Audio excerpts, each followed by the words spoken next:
All right. Hey, everyone. Thanks for being here, both in person, online, to our first inaugural event of the IRCSF. My name's Sarah Wilkins-Laflamme. I'm currently the director by de facto voting of the three of us, with my two associate directors of this new wonderful Institute for Religion, Culture, and Societal Futures. And so welcome. This is our kind of first event panel, so please bear with us as we sort out any kind of issues or that we may have. For those of you virtually, if ever you have trouble hearing us or anything, just post a little note in the chat. We've got someone monitoring the chat here, and so we'll be able to know that's the easiest way to let us know. And welcome. I'm so glad you managed to make it and done well to come on this beautiful weather day. Even in Canada, we may not have that many more before the winter arrives, but thanks for being here. And I'd like to begin with a land acknowledgement. We're here at the St. Jerome's University in Waterloo, Ontario. And so we would all like to acknowledge with respect that St. Jerome's University and the University of Waterloo reside and operate on the traditional territory of the Attawandaron, Anishinaabe, and Haudenosaunee peoples. Our university is situated on the Haldimand Tract, so that's land that Frederick Haldimand granted to the Haudenosaunee of the Six Nations of the Grand River back in 1784. And that includes 10 kilometers on both sides of the Grand River, which is our big body of water here, and extends from its source all the way to the Great Lake of Lake Erie. So we give thanks for the privilege to work and live on this land, and we are committed to building respectful relationships with Indigenous peoples and committees and communities, and to enhance our knowledge and to learn how we can have an active role in reconciliation. Okay, so I'll kind of pass the mic over to Galen to get us started, but just before that, a little bit of housekeeping for those of you in person. If you need the washroom, it's just at the top of the stairs as you came in. There's washrooms there. We're gonna chat in panel format for 45 minutes, and then we'll open it up for Q&A from people in the room and people virtually. And so if you have any questions, just hold them to the end and we'll have time to get to them. Okay, Galen, I'll pass it to you. Thanks, Sarah. Hi, everyone. I am an assistant professor in the Sociology and Legal Studies Department at the University of Waterloo. I'm also the associate director of the Institute for Religion, Culture, and Societal Futures. That was also, I ran for that position. It was a tough competition. Yeah, it was hard, right? I lost out. Sarah won the director position. No, there was none. In any case, we've decided to do this to be a little bit sort of collaborative. We're all going to ask each other questions that we suspect that you probably have. And so, we're going to try and answer those questions. And then if there's any leftover questions, we will hopefully answer those. So the first question is, oh, I'm sorry. Yes, that's a great idea. I'm going to pass this over to Caroline. Okay. It's very strange talking in this tiny microphone, but I am Caroline MacGregor. I'm the Vice President, Academic and Dean here at St. Jerome's. And before I was that, I was a sociologist of religion. So delighted to be here and to introduce this center to you all. Okay, so the first question is for our intrepid director, Sarah. Let's get to the heart of the matter. What is the Institute for Religion, Culture, and Societal Futures? In other words, why do we need another acronym in our lives? Never have enough acronyms, Galen. I mean, this all came, we like to tell the story. This all came to being as we were driving, all three of us in a car to Toronto Pearson Airport to go to the SSR conference a couple of years ago. And I mean, for us, I think I arrived in the Waterloo region first out of the three of us. I felt kind of lonely. I had, had some great visits with some great research centers over the years during my grad school, postdoc, and emerging scholar years. And I was really hoping to somehow recreate that kind of synergy, that community, where I would end up for my career, which is here at Waterloo. And so I was really excited when first Caroline arrived during the pandemic, which was not a great time, a difficult time, but super happy you came, Caroline, and worked for St. Jerome's. And then you more recently, Galen, in our Department of Sociology and Legal Studies. And at some point I'm like, hey, we're three sociologists of religion. That kind of de facto makes us one of the larger hubs of this very small subdiscipline in Canada here at Waterloo. So we've got to do something, right? And so we all kind of chatted, and the idea was to come up with this institute, right? And the idea here, I mean, one of the ideas is to be flexible, to kind of adapt what we want to do to who's around and what kind of develops in the field in the years to come. But the general idea is, to be a hub, a place where we really focus on what we excel in, is the empirical study of religion, spirituality, secularity, as well as looking into kind of new communities of belief, changes in the religious and spiritual landscapes. And again, really with that focus on more social scientific research and more empirical research. So whether it's stats that Caroline and myself do a lot of, or qualitative research that you do a lot of, Galen, but also, feeding those findings to help us kind of feed our theory in the discipline and move it forward with a focus on Canada, but also with our networks outside of the country, right? And I was really inspired, and I think in discussing, we all were, about, we were inspired from other great centers and institutes that are already out there within Canada, outside of Canada, right? So I'm thinking of places like the CSRS in Victoria, in British Columbia, the Chester Roning Center in Camrose in Alberta, the CRIDAC in Montreal, Sodrus in Sherbrooke, and many more that we've all had the pleasure of visiting many over the years. And again, this kind of vibrancy, this community, this synergy of great research coming together and being shared not only with academics, but also with other members of the public who are interested, community leaders. And so the idea is hopefully to kind of slowly get that started here and to eventually build up to something kind of that really drives that in our subdiscipline, mainly of sociology of religion and just kind of the social scientific study of religion in general. Right. And so the idea is to kind of build a community of both resident scholars and interested members, and also visiting scholars. So if anyone wants to come for a visit, we've got space. It's a lovely, Waterloo's a lovely place. And to kind of, just kind of build up a community virtually and in person in the years to come, right? And we're already super excited because we've already had great feedback in launching the Institute. So it's really been a big boost for us, and hopefully we aim to build on that for the years to come. And that's kind of all I have to say for your initial question. Thanks, Sarah. Appreciate it. Okay, we're going to move in now to talking a little bit more about what the purpose and mission statement of the Institute is, so what exactly we're hoping to accomplish, and I'm going to pass it to Caroline to answer that. Thanks, Galen. Rather than read our mission statement, we do have a website. Some of you may have found it on your way to register for this event or in some of the early communications we put out. The mission statement is on the website, but I thought a more organic way to get at what our mission was to talk a little bit about the three pieces that are in our name. So what do we mean by religion? What do we mean by culture? And what do we mean by societal futures? So Sarah has alluded a little bit to our desire to study things from a social scientific perspective, which, I mean, we're biased for sociologists, but we should probably acknowledge includes political science, economics, psychology. Some historians, I think, will self-identify in this group, but lots of interdisciplinary potential. In terms of religion, I would say here we mean things like denominations, congregations, other organized systems of belief that continue to shape the lives of many people. The ways in which that shapes people's lives, the number of people's lives who are shaped, that may be something that has changed over time and is of interest to the scholars who are sitting up here today, but also to folks that we might like to affiliate with. And so religion is still very much, I think, a worthy topic of study and not something that there'll be any shortage of research questions or events or talks or things that we can draw upon.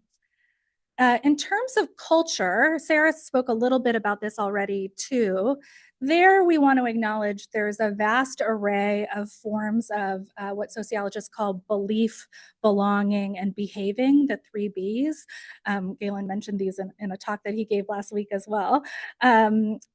But we want to be sensitive to the idea that they may not be strictly religious in the way that that first category of religion in terms of organized systems of belief are religious, but they're more than just the absence of religion. They're more than just the opposite of religion. There's a real richness there that falls most broadly under the umbrella of culture. And Sarah gave secularism and spirituality as examples of phenomenon that are broadly cultural. They're more than just being the opposite of being religious, not least of all because lots of surveys show that there are lots of people who are both spiritual and religious, or that secularity is a really complex phenomenon. So that's the religion and that's the culture piece of it. And then maybe I'll say a little bit about the last bit, the societal futures. That may be the bit that, for those of you who've traveled around some of these other wonderful centers that Sarah mentioned, you might be thinking like, there are a lot of centers for the study of religion, there are a lot of centers for the study of culture. What is this societal futures?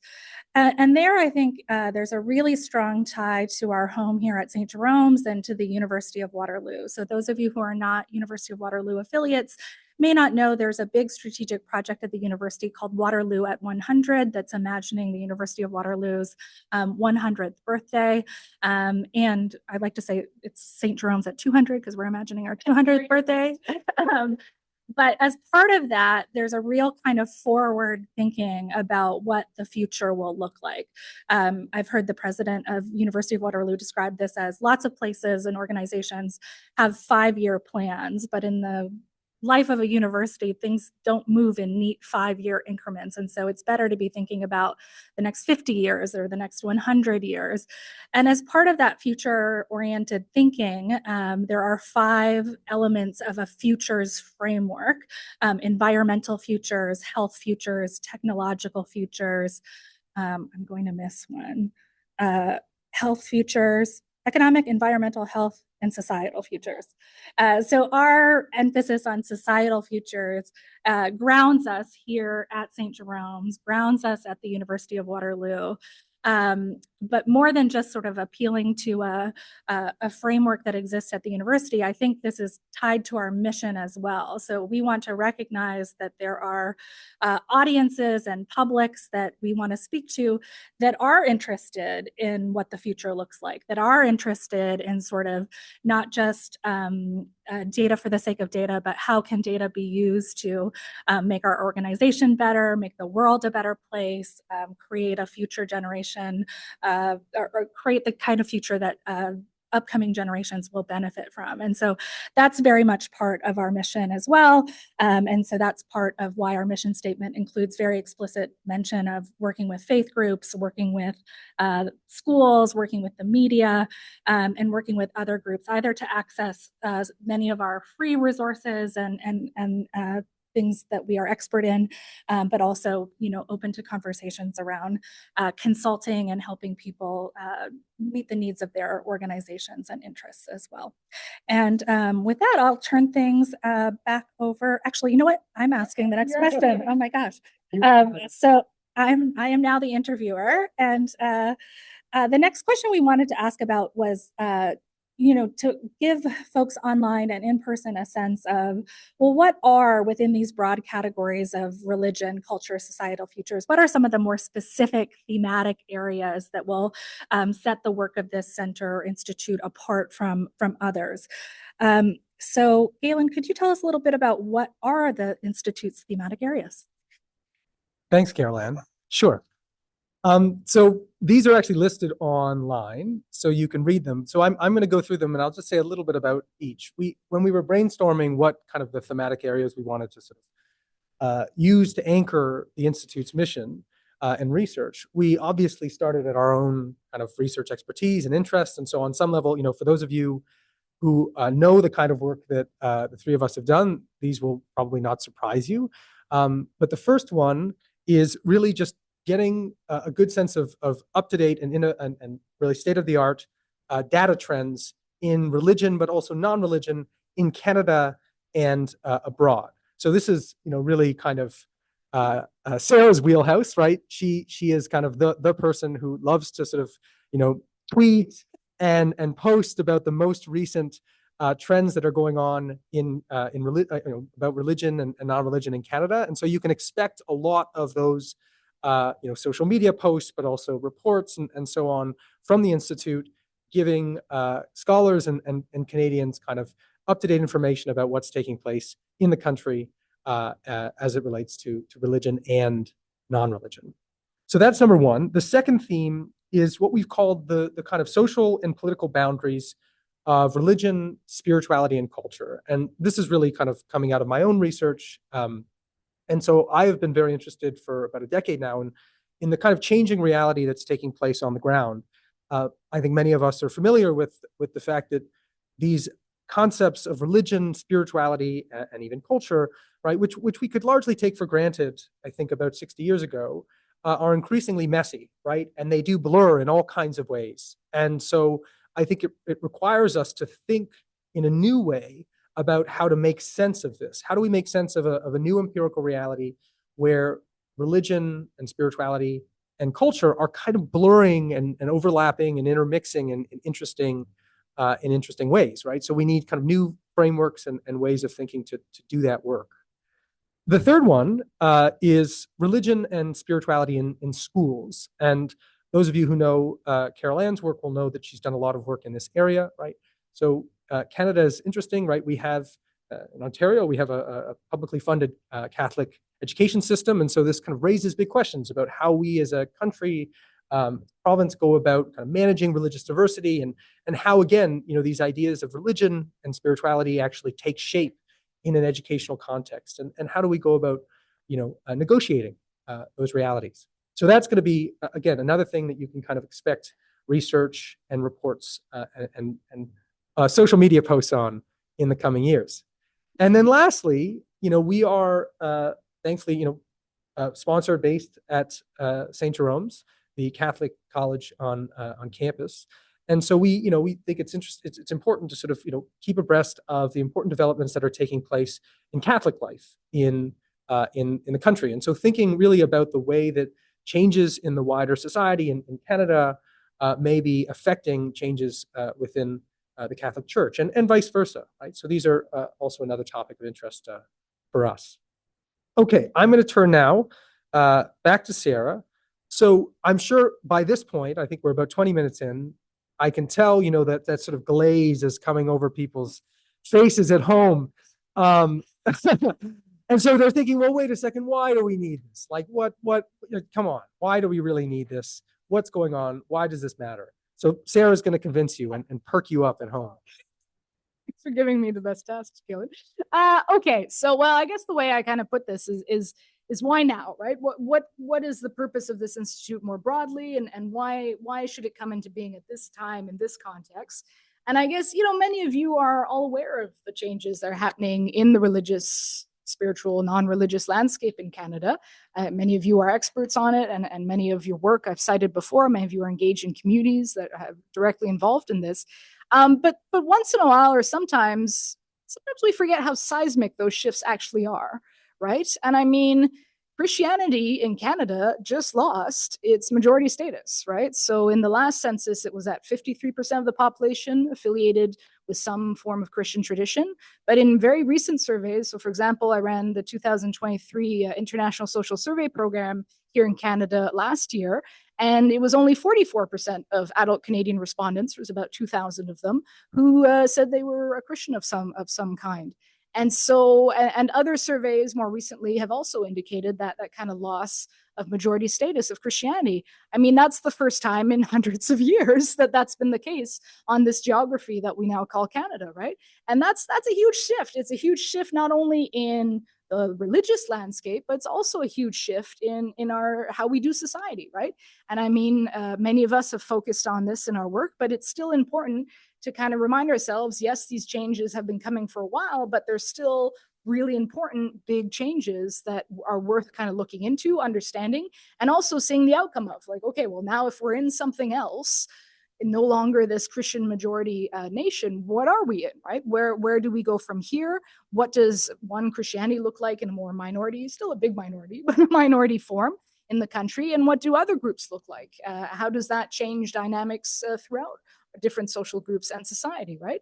And so, change that's accumulation of generations of decline, especially since the 60s and the boomer generation here in Canada, But an important moment for our country, and also a change that many Western nations have already gone through, some of which are still going through, some of which are maybe earlier in this change than others, but something that's happening in most Western nations, and also is starting more and more in other world nations as well. And so what does that process look like? Does it look different? Kind of how does it play out? And these are the big questions that we're interested in. I think why it's important to kind of come together and share big ideas at this time in this kind of format of an institute. You know, and obviously tied to that decline of Christianity that I was talking about earlier is the rise of non-religion across many generations in Canada and across the West, right? So, you know, who are the non-religious? What are their worldviews? How do they do things? How are they impacted by these changes in the religious landscape? How they in turn impact them? These are, yeah, all stuff that we're really interested in. And I mean, it's not just a shift, like I mentioned earlier, in the religious landscape, it's also like a fundamental shift of our values in our society, right? Galen, you work a lot on this, and I've used some of that material in my own work, is, you know, what we've changed not only how we do religion, but how we do everything in some ways, right? Some key fundamental values of autonomy, of authenticity, those kind of what we call expressive individualism, have really risen and are really prevalent in our current day societies. And we see it not only amongst the non-religious many who hold these values, but also amongst those who are more actively involved in faith groups, are bringing these values in and are really changing the way that religion and spirituality look like, what they look like in across the West, right? So this is what we want to focus on and hear about from other people working in these areas, and what we do in our own work, right? I mean, there's also other things going on that are worth mentioning. We've, in some cases, seen some polarization in certain areas and misunderstanding, especially when amongst many when it comes to religion and non-religion. What many of us have maybe noticed, and I've chatted with many of you about this before, is the lack of religious literacy in Canada, like how those who are removed from religion know almost nothing about religion now because they're generations removed from it. And that is creating certain stereotypes, certain misunderstandings, certain perceptions that here in Canada are often fed by like sensationalized media coming from the US, unfortunately. And also sensationalized media in Canada, right? Of kind of just going for clickbait rather than going for high quality, in-depth information. And so we want to contribute. I think it's a good time to kind of bring to the table some good quality empirical data of what's actually going on, because yes, Canada often looks different from the US, and sometimes we look the same. And it's important to know that. How does religion, spirituality, non-religion impact other aspects of life, like politics, like volunteer, civic engagement, like civil society, and so on. And so I think this is a good time to kind of provide good information out there and put it out there. And that's what I'm already trying to do on social media, and that we'll continue to do in these webinars and the other activities that we put out there, so that people have access to these resources. It's easy for me just to quickly get a stat from a data set. I've had years of training for this, so I can get that information, but I've encountered over the years a lot of people don't have access to that information in a kind of way they can understand and make sense of what that information is telling them. And so that's one of the big goals of our center, and why I think it's important now for the Institute to kind of focus on that, right? And so yeah, that's the main. I don't know if I've woken you up or engaged you, but those are the big questions that I think are driving the creation of the Institute now, and the why behind it. Yeah. I think Carol. Yeah, so it's such a treat to see all of these different faces online and in the room. And one of the things that strikes me is that there's a real mix, both in the room and online, between sociologists of religion and folks that we've all gone to conferences with. I see some friends from the Diocese of Hamilton, some school board folks, and we've got some of those folks in the room today too. And so we weren't quite sure what the breakdown of the audience would be, but wanted to make sure that we had a couple of questions that addressed the different interests and needs of our different audiences. So this next question, which I'm going to ask of Galen, is Galen is the one of us who still needs to earn tenure. So he's got the academic question, which is, what will the Institute contribute to Canadian scholarship and academia? Thanks, Caroline. Okay, so yeah, this is going to be slightly more into the weeds, because this is going to be relevant specifically to sociologists of religion in the room and in your rooms at home. The next question after. The next, yeah, for those of you exactly, those outside of the academy, don't worry, there'll be some stuff for you as well. But so I want to just talk a little bit about the state of the sociology of religion in Canada as I see it. I tend to think that the sociology of religion in some ways faces similar problems to sort of the Canadian Federation more generally. And let me try and explain that. So on one hand, you have the kind of two solitudes, right? So just in the way that language has been kind of a key divider and structuring force of Canadian politics, right? We have so too is it a key divider and structuring force in academia. And so naturally what we have is, on some level, we have Quebec doing its own thing, right, in the sociology of religion. And there's a kind of a robust sociology of religion in Quebec, which has, for obvious reasons, ties to France, but nevertheless kind of holds its own. But it's separated by a big divide, a linguistic divide, right, from Anglo-Canadian sociology of religion. I mean, one of the, I think, great things about Sarah, among many other things, is that she is a sort of bridge in some respects between these two worlds, which often don't really have enough kind of cross discussion and pollination. So one hope is to try and bridge that.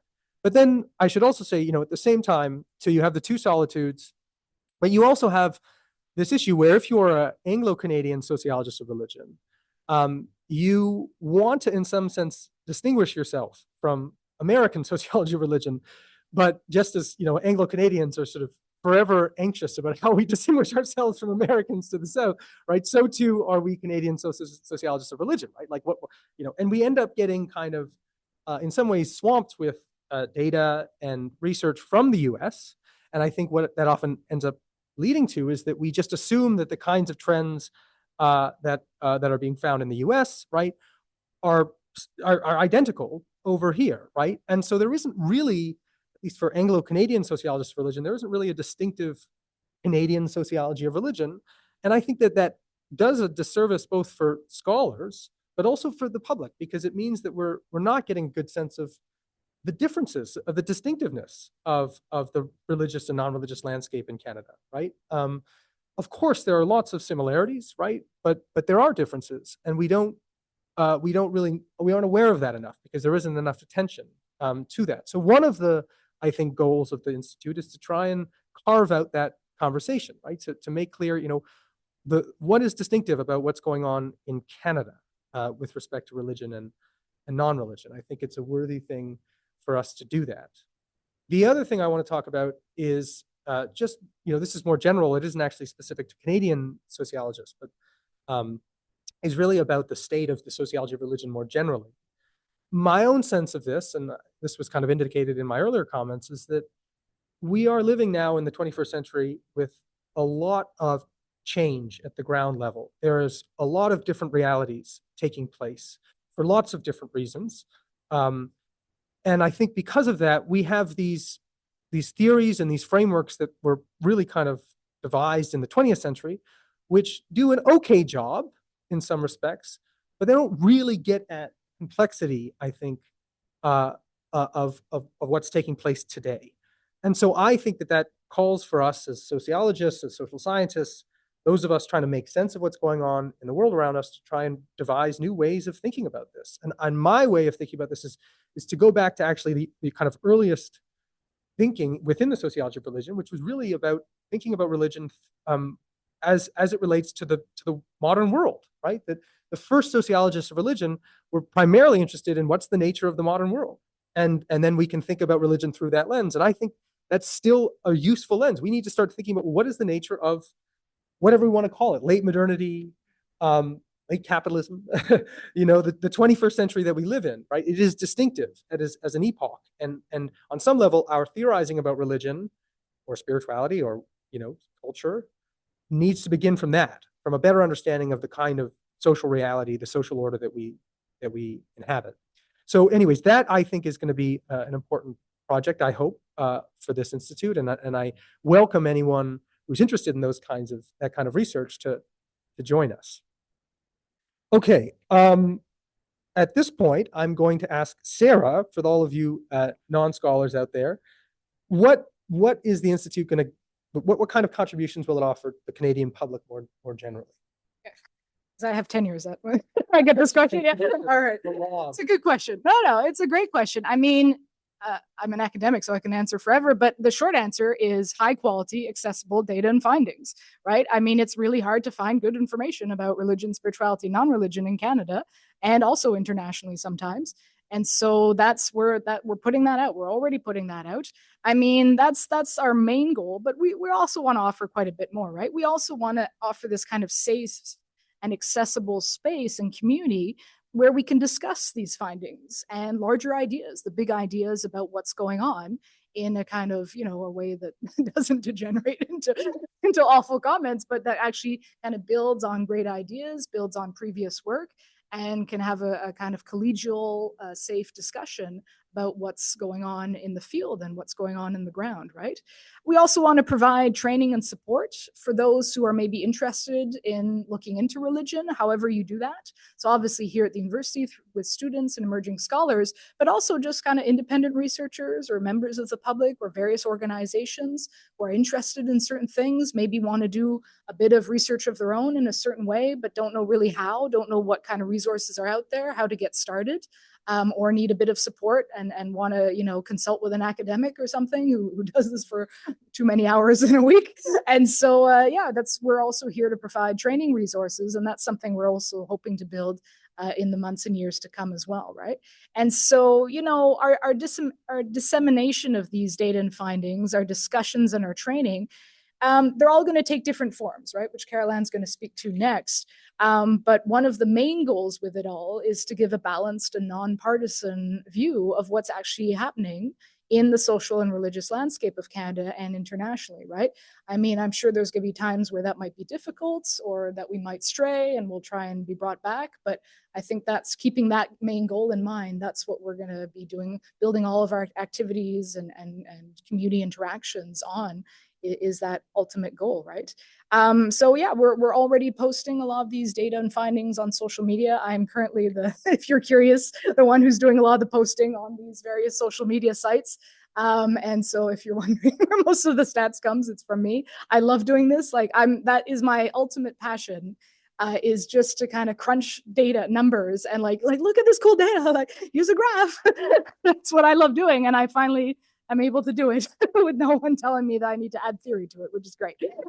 And so that's what the social media is for. There'll also be other great things. Whenever we come out with certain scientific articles or books or events, we'll also be posting that on our social media. And now we've got this webinar/seminar series up and running, which we're excited to have a few events this term and more in the winter and make it an annual kind of academic calendar thing as we move forward. And we're also looking to build more activities and maybe diversify a bit what's often done in these institutes. So if anyone has any kind of ideas or thoughts about what you'd like to see this kind of institute do, like things like little YouTube clips or I don't know, other things that you're interested in, we're very open to ideas. And so we're kind of starting off smaller and slower and kind of trying to build over the next few years what we end up doing. And I think Carol Ann mentioned this earlier at some point, is that we'll probably be trying a few different new things, but we'll the idea is to kind of have kind of like a base of activities and build on that and try out some novel ideas of how we can get information out there. So pass back to you. Okay, so this is that point I know in the webinar where you're all sitting there like, oh my gosh, this is the coolest thing I've ever heard of. How do I get involved? How do I participate? And so Carol Ann is going to tell you.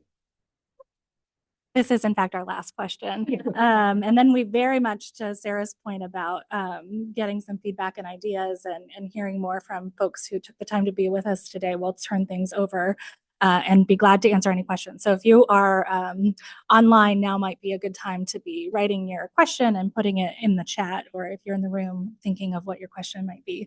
But just want to name a couple of things. So as Sarah noted, we are data-driven even in our approach to programming. So this whole first year will be testing out different things to see what resonates with our audience. We can look at which types of posts panelists are getting the most interest and traction, but also events like this and the webinars that we'll be hosting. Very interested in seeing what folks are most interested in over the course of the next year so that we can plan for the years ahead.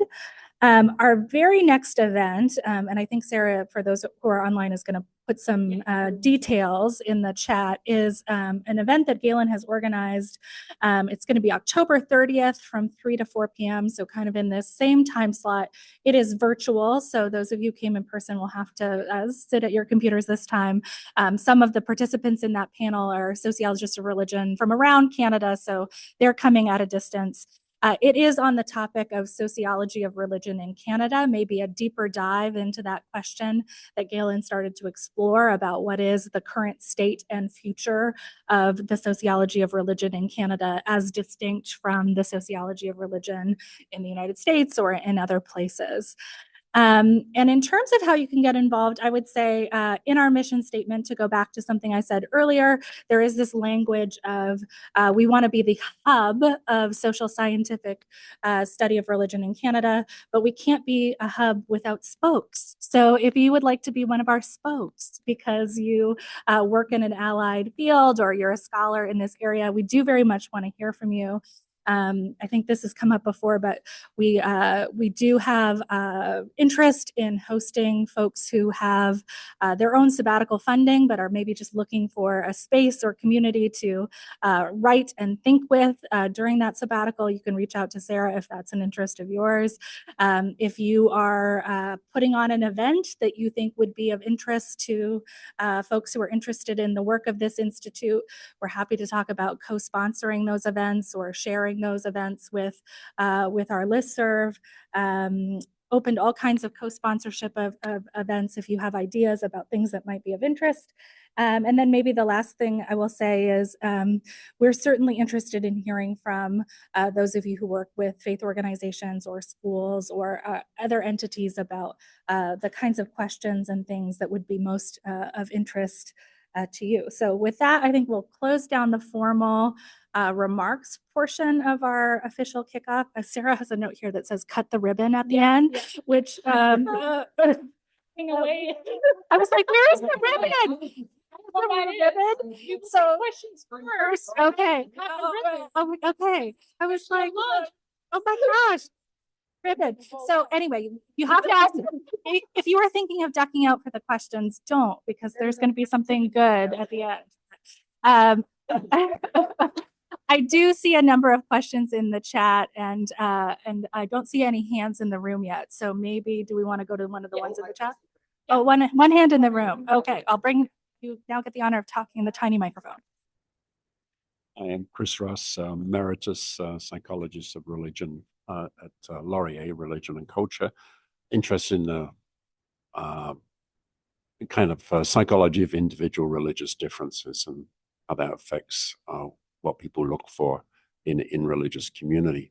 But I'm also another hat convener of Buddhist book club here in the region, and involved in indigenous issues as a European settler.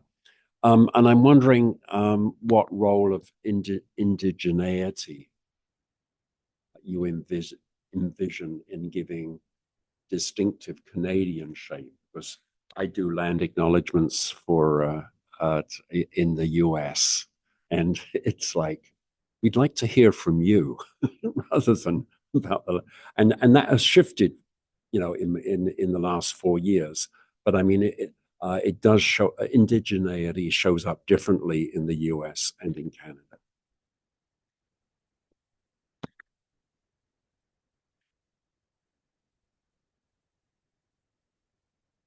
Well, thanks, Chris. No, great question. And yeah, a big part of our discipline moving forward, I think, is going to be hopefully a greater role for Indigenous scholars and studying Indigenous religion, spirituality, non-religion moving forward. I mean, it's not one of our specialties. I think it takes members of Indigenous communities, hopefully we support more and more students, support more and more faculty who are studying these matters, who have these strong membership and ties to these communities to bring it forward. I mean, I'm always, I think, on Truth and Reconciliation Day, which here in Canada was this past Monday, I posted some stats about amongst Indigenous peoples in Canada, the religious affiliations. But every time I look at those stats, I realize how limited they are, because they don't get at any kind of real, like most Indigenous peoples don't like the term religion. They associate it with coloniality, rightfully so, and don't define their traditional ways of life as religion. And so it's those stats are not great government stats. It's at actually getting to what's happening on the ground, what's important for these communities. And so I'm hoping to, hopefully support as much training and upcoming scholars and current scholars on these issues, hopefully invite some over and give some great talks on these matters. It's slowly building. There's some great work that's starting to appear in Canada from Indigenous scholars on Indigenous spiritualities. I think there's still a lot more to be done, and hopefully this institute can be one small, hopefully bigger, but at least one small part in building that in the years to come. I think it is something that hopefully we'll see more of coming up, that we see more of now and months and years to come. Great question, Chris. Thank you. Thanks for all the congratulations, everyone. I've posted some stuff in the chat. For you guys behind me here in the room, you can see the event, our next event on the 30th of October. I've also put a PDF in the chat for that, and as well as the slides we were using today with all the social media handles. If anyone wants them, you can come see me if you're in the room after, if that's something that interests you. Any other kind of questions? Anyone want to jump in?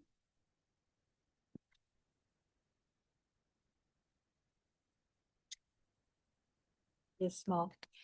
Is the institute available to develop courses or to do specific research and presentations to groups that may indeed come with a set expectation or a yes?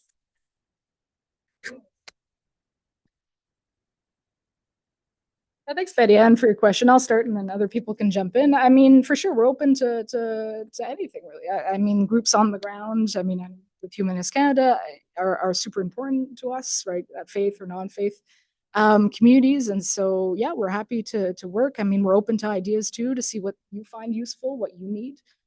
We do virtual, we do hybrid as well, which I think for more and more people is good. I mean, in terms of funding, we don't really have a big body of funding yet. Hopefully that's something, we start something and then we can kind of approach certain organizations for additional funding to grow in the years to come. So I mean, what we teach currently is kind of what we teach, right, is what we end up doing for the university as well. But yeah, open to all ideas. I mean, yeah, so happy to hear from everyone who would like to speak to them.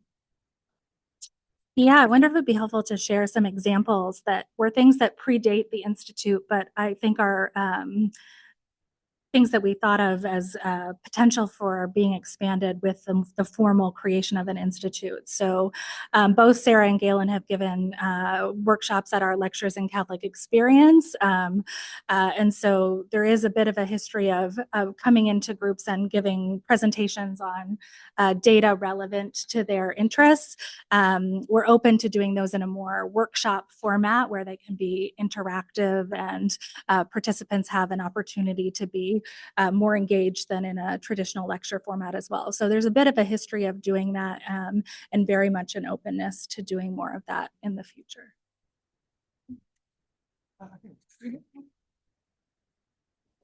Okay. So Sabrina has a question. Sabrina, did you want to unmute and go for it? And we'll hear you on the speaker. Okay. Yeah, you just need to unmute. There you go. Can you hear me? Yeah, we can hear you. Okay. All right. Sorry. Yeah, I actually dropped a comment. So I'm a doctoral candidate at Université-Laval in Quebec. And I appreciated what Galen mentioned about bridging the two solitudes. I made a comment to that effect in the chat. So just, concretely speaking, what are the possibilities with the Institute in terms of opening up maybe some activities to Francophone students, who I guess everyone would have to be somewhat bilingual or able to understand the other language. I've I've worked on a national level where we're like, everyone just express yourself in your language, and if we really have to translate, we'll do it. But people, how if did we that could go? we managed. But okay, so good. yeah. So I think it's possible. I think that it's one thing to obviously do some comparative studying about those things, but I think it would be a great opportunity to get researchers and students together who are working in both solitudes and maybe don't have so much of a chance to connect with others, looking at really what are the realities of the Canadian landscape, so we're not swallowed up by just what's happening in the US. Or, for Quebecers, maybe we're not swallowed up by the US, but we're looking a lot to what's happening in France exactly. Yeah. No, great comments. Thank you, Sabrina. No, super helpful. Listen, I do about a third of my work in French. So I'm fully aware of the great benefits that can come from being that bridge and kind of seeing the work being done on both sides of the solitudes. I'm also fully aware of the challenges of this, why we still have two solitudes hundreds of years later. I think I don't think it's not realistic to expect everyone to be bilingual overnight or anything, but I think there's some of us who work with, say, the SQR and a lot of the folks that I work a lot with people on the French Francophonie side of Université d'Ottawa, Université de Montréal, UQAM, Université Sherbrooke and Laval as well. I think kind of utilizing these kind of key resource people who do kind of do both worlds and bridge them and get them talking in both languages. And hopefully if we get more resources, provide translation, provide a bit more.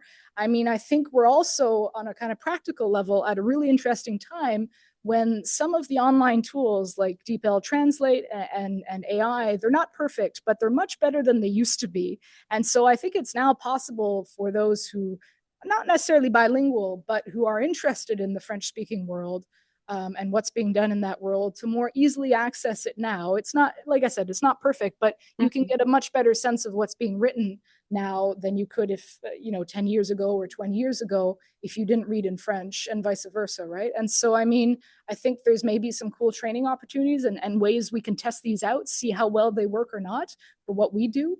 But also, I think obviously I speak French. I'm happy to receive visitors in French and speak French to you in Waterloo. There's a wonderful Franco-Ontario community here in Waterloo who's small but mighty and who would love for you to visit as well. And same thing, we're going to probably go visit on a variety of occasions in Quebec and try and build those bridges, knowing how difficult sometimes it is. So not expecting a miracle overnight or anything, but trying to kind of slowly build it. And it's always in my mind, it's not always easy to produce everything we do in both languages, but to try and do more of it and to kind of build on that. And it's something that I'll definitely be working on. Yeah.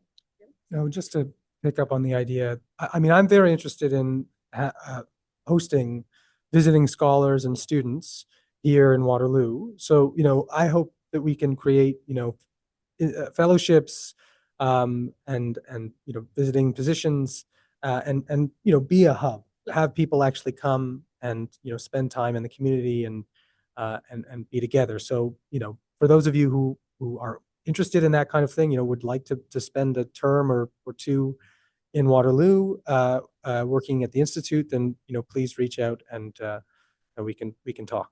Yeah, and those who come visit can be part of that bridging too, right? Can help inform us and share what's going on at your end and vice versa. Great, thanks. Any other questions? Hannah, keeping an eye on the chat? Anything? We're good? Okay. Okay, well, maybe if we're getting a lot of congratulations, it's time for the ribbon cutting. Yes, there's an activity. Yes, climb in the center. Okay, so this is basically why there is a ribbon. I came up with this morning, but I had a ribbon and I'm like, this is the official launch. So we're going to actually cut a ribbon. So let's all count it down. 3, 2, 1. Yay! IRCSF. Thank you, everyone. Thanks, everyone online. It was good seeing you.